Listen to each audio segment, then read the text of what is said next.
And మీలాంటి youngsters ఇలాంటి స్టోరీస్ని తీసుకొని వస్తున్నారు అంటే అది నిజంగా చాలా గొప్ప విషయం. బికాజ్ అంతకుముందు మనం ఉరి సర్జికల్ అటాక్ కానీ లేకపోతే మేజర్ లాంటి ఫిల్మ్స్ కానీ చూసాము.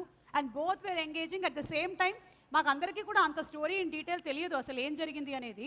ఇప్పుడు మీ ఈ సినిమా ద్వారా మేము తెలుసుకోబోతున్నాం. అంటే మెజారిటీ వరకు మేము ఆబ్వియస్లీ నేషనల్ సెక్యూరిటీ వల్ల కొంత ఇన్ఫర్మేషన్ వరకు రియల్ ఎపిసోడ్స్ వరకు రియల్ ఈవెంట్స్ వరకు మేము తీసుకున్నాం. ఆబ్వియస్లీ కొంచెం ఫిక్షనలైజ్ చేసాము దాని చుట్టూ ఏం జరుగుతుంది అనేది. అంటే సినిమా థియేటర్కి వచ్చిన తర్వాత ఎంటర్టైన్మెంట్ కూడా ఉండాలి కదా, సో దాని చుట్టూ కథ వీవ్ చేయడం జరిగింది. బట్ నాతో మొన్న చాలామంది క్వశ్చన్స్ అడిగారు, ఏంటిది ఆర్మ్డ్ ఫోర్సెస్ మీద ఎన్ని సినిమాలు చేస్తారు, మన ఉరి వచ్చింది, లేకపోతే మన ఫైటర్ అని హృతిక్ రోషన్ గారి సినిమా వచ్చింది. నేను అన్నాను, మనం లవ్ స్టోరీలు 100 తీయచ్చు, కమర్షియల్ సినిమాలు 100 తీయచ్చు, మన ఆర్మీ వాళ్ళు మన హీరోస్ మీద నిజమైన సినిమాలు ఎందుకు చేయకూడదు అని అనిపించింది నాకు. అండ్ బట్ డెఫినెట్లీ యూనో మనకి రోజు మనందరికీ దేశభక్తి ఎక్కడో చోట కార్నర్ ఆఫ్ ఏ హార్ట్స్ డెఫినెట్గా ఉంటుంది. బట్ ఇలాంటివి చూసినప్పుడు యూనో అది మళ్ళీ మనకు గుర్తొచ్చి మనకు రివోక్ అవుతుంది అది.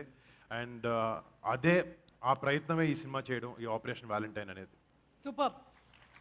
అలాగే సాంగ్ ఒకటి వందే మాత్రం సాంగ్ అటారీ వాఘా బార్డర్లో రిలీజ్ చేశారు కదా, అంతకు ముందు వెళ్ళారా మీరు కూడా? అది ఫస్ట్ టైం వెళ్ళడం?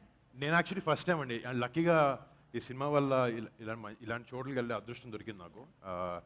ఫస్ట్ టైం బార్డర్కి వెళ్ళాను. అంటే విన్నాను దాని గురించి, నా ఫ్రెండ్స్ వెళ్ళడం. ఇక్కడ ఎంతమంది వెళ్ళారు వాఘా బార్డర్ దగ్గరికి వెళ్ళారు? చాలా తక్కువ మంది. బట్ వెళ్ళండి, అంటే ద ఎక్స్పీరియన్స్ కానీ ఆ వాఘా అటారీ బార్డర్లో ఉండేది ఇట్స్ సంథింగ్ అన్బిలీవబుల్. ఇట్స్ అంటే చాలా ఎలక్ట్రిఫైయింగ్ ఉంటుంది. నేను మాటల్లో చెప్పలేను, but it's an amazing feeling to go there. And obviously BSF అక్కడ ఉండడం, వాళ్ళందరినీ కలవడం, that experience was something memorable. And మీరేమైనా ట్రైనింగ్ తీసుకోవాల్సి వచ్చిందా దీనికోసం యాజ్ అ ఫైటర్ పైలట్? మీరు ఒక ఇంటర్వ్యూ చేయడం కూడా చూసాం మేము. అంటే నేను ఫైటర్ పైలట్గా ఫ్లైట్ ఎగిరేయడం తప్ప అన్ని మిగతావన్నీ చేశాను వెనకాల. ఆబ్వియస్లీ అంటే ఫిజికల్గా ఒక పైలట్ లాగా కనపడడానికి ట్రైనింగ్ పార్ట్ కానీ ఇదంతా అయితే ఆబ్వియస్లీ ప్రతి సినిమాకి చేస్తాం క్యారెక్టర్ ప్రకారంగా.